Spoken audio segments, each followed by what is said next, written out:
global happenings today. We communicate, we analyze global news. Hello beautiful people, welcome back to our channel. Right now, Fubara, though keeping quiet in Rivers State, it looks as if the supporters are already on a thin line. They're barely able to hold themselves in after all the announcement made by the sole administrator, that's retired General Ibok Ette, Ibas. After mentioning to the 3 local government administrators, they seem not to be able to hold it down. They have decided to air it out, and this time around they are giving a strong information. From all indication, the drama is set, the stage is set. But let's find out from one of the local government chairmen that was hoisted out, yes, talking about the Port Harcourt Main, who decided to open up on what the sole administrators said at the beginning. What is playing out and what behind the scene where Fubara may not be able to control even the supporters when the chips are down. Let's listen. Well, it is a right step to take because the appointment so far made, the actions of the sole administrator has shown that he is not neutral in the political impasse that has bedeviled Rivers State. Upon his inauguration, so to say, when he arrived at Rivers State, he made it clear that he was coming for neutrality and that he wouldn't want to work with politicians. And that is why it gave room for him to make the commissioners' political appointments were dissolved. And so when that step was taken, we feel that going forward, whatever is happening, he will be dealing with the civil servants. But by what he has shown, he has gone, is an interested party. He has gone to show that his inauguration was a political disguise to finally capture and conquer Rivers State in what we call political fundamentalism. It is a sad one that the sole administrators that were appointed in the 23 local governments are all known diehard supporters of the minister. So what are we not saying? Where is the peace that we are preaching about leading us to? Exactly. Because it is unheard of that you come in, you claim to be neutral, and every appointment you have done, you're only bringing in the supporters of the minister. And so how does this lead to the peace and reconciliation that the president in his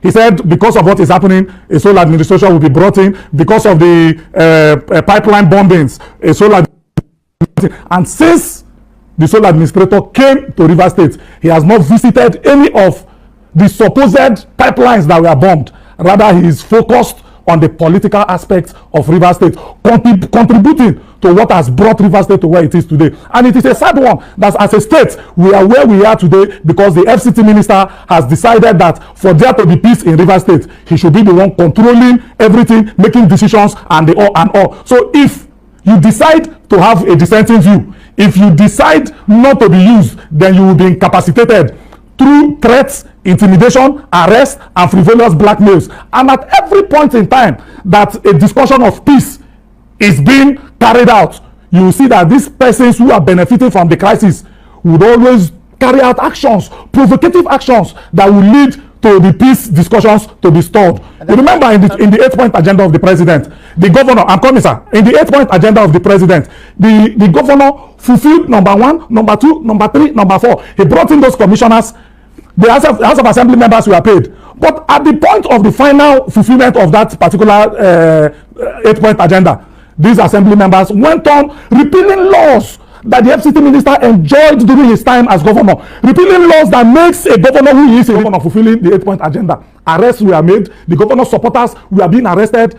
They were being threatened so that they can be cowed. So it was at that point the governor withdrew. By court judgments, he decided that, okay, since these people are doing like this, everything would go on with governance. And now we are at another point of reconciliation. They have started again with another round of threats. They have started again with another round of intimidation. You are aware that the former head of service came out with frivolous blackmails, which are just things that they carry out to forestall peace and reconciliation that we are talking about. You saw the blackmail he carried out against the former chief of staff.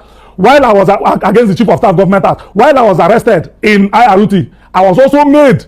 I was asked to lie in my letter. I was also made to lie against the chief. On another round of reconciliation, you are now carrying out programs, processes that are provocative have vandalized. Okay, but he has not visited. Rather, he dissolved the governor's men and he is now appointing all supporters of the minister. Since the Sole administration came on board, we have not had any formal communication between the government and the people of Rivers State. Rather, what we see every day on social media, supporters of the minister will come up with a list. Okay. Saying when he came on board, he met with the head of local government administration. He met with them and he said he's coming here as a neutral man. He would work with only civil servants. And the head of local government administrators are there as the most senior civil servants in the 23 local governments. So why are you not working with them? And you're not you collected names from the FCT minister.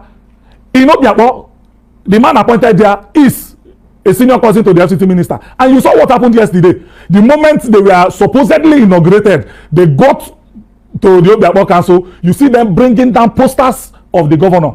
Are these people not political? It is a sad one that we are where we are as a state. And everything that you're saying, you're the one saying it. Disobedience to the Federal High Court.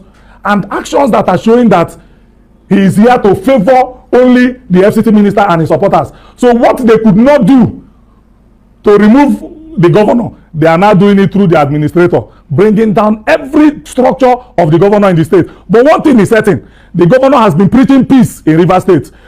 Even as at this moment, after his unconstitutional suspension, he has preached peace, he has maintained peace, he has asked supporters of his to maintain peace. But you know one thing, with the way the sole administrator is going, appointing known key supporters of the FCT minister, there is a limit to what Rivers people can take. Even the governor will not be able to control Rivers people when they decide to rise in defense of democracy.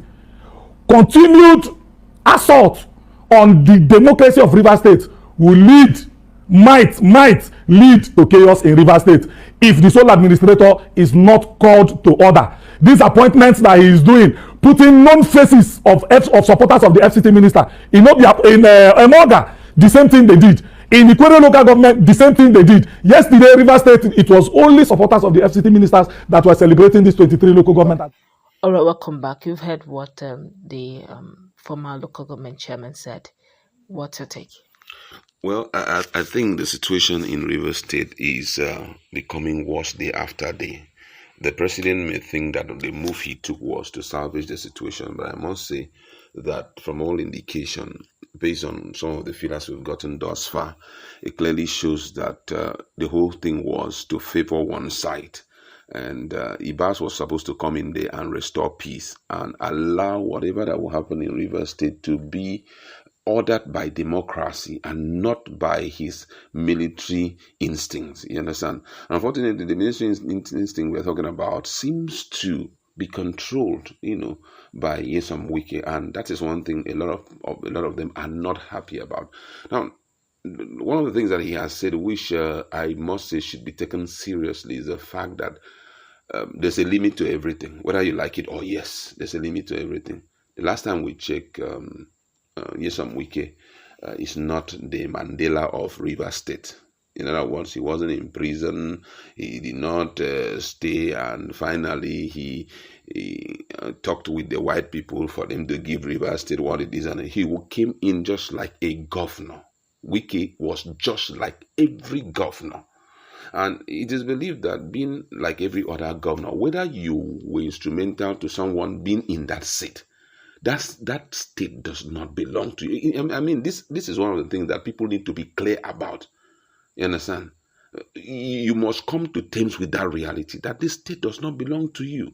It belongs to the people. The people are the owner of the state. If you were instrumental or you force anybody to be in that place, you're only trying to tell the people, come on, I've seen someone who will be able to run the state in such a way that all of you will be blessed at the end of the day. So right now, whatever that is happening, as much as it, for many political biased people, most of them feel that it is outrightly correct, bringing back the structures, in quotes, the so-called structure and all of that, controlling things and all of that. But we must be clear about this truth, that Democracy belongs to the people. Apart from belonging to the people, don't push the people too much, because whenever something belongs to me and you push me too much, you're going to see the other side of me, just like the children of Israel. At a time where their freedom ought to have come, when Pharaoh held it back, God himself started reacting. And when God started reacting, it ended up wasting the entirety of the monastery of Egypt. You know, the royalty of Egypt and everything went down the drain just because of their continuous push. Now, these guys have been pushed to the limit. Appointments have been carried out, and one person is being targeted. He's the one that giving everything to and all of that. We saw the women on the street. Don't go too far. That's the advice I think that Ibas need to take into consideration. Don't allow people to push you into a position whereby you go too far, and before we know, Rivers State gets to a point where things become uncontrollable. Just this afternoon, I heard that the militants, men, I think that's their name, Sarah reporter carried it, that they are intending to blow up many pipelines and all of that, just to send signal. And I say, this is not right. To do this is not right. But then, don't try to push them too hard, because when you push them too hard, Rivers State may be so unconducive for the people. And the president must have this in mind, that 2027 is on the way. It has been on the way. With all of that, it is putting imprint that will not help you at the end of the day. Right now, as you understand, that's what I'm saying. In 2027, they may not vote him again. And yes, nyesom Wike is there. He will always say that he's in charge of this place, in charge of this. It was when you were there in the seat of power. But right now, things may go haywire. Right now, it's not good enough you make the people start hating a particular man who does not even know what is going on. As we are talking, we know that in the northern part of Nigeria, though they are painting a blue-black center, I can assure you that even some of those people who claim to be strong ally of Bola Ahmed Tinubu, when the time comes, they are going to vote their brother. So it would have been in the best interest of the Southern, or the best interest of the president, to make sure that whatever he does, he leaves it at equilibrium. In other words, create a balance, so that at the end of the day, the people will not intentionally vote you out. Now, based on what has happened thus far, most people believe that come 2027, if we allow this man to still stay, who knows, we may end up seeing more of military rule. You may be sure other states of the Federation, especially in the southern part of Nigeria, may refuse to give them their vote. These are some of the things that the president should look at. Go beyond the greed of one person and think of your political future, because that is most important right now. What this young man has said is what the president needs to take into consideration. Don't push the people too much. If you push them, they will stand to defend democracy. And when they stand to defend democracy, it might translate into what will affect your 2027 ambition. You've got to be careful. Well, I guess they're actually depending on their mechanism, their structure to deliver them. It's probably going to be between the people and their political structure exactly. When the time comes. Even INEC may not be able to do the needful when the time comes, if the will of the people prevails. But however, that's going to wrap it up. Let's meet in our conversation.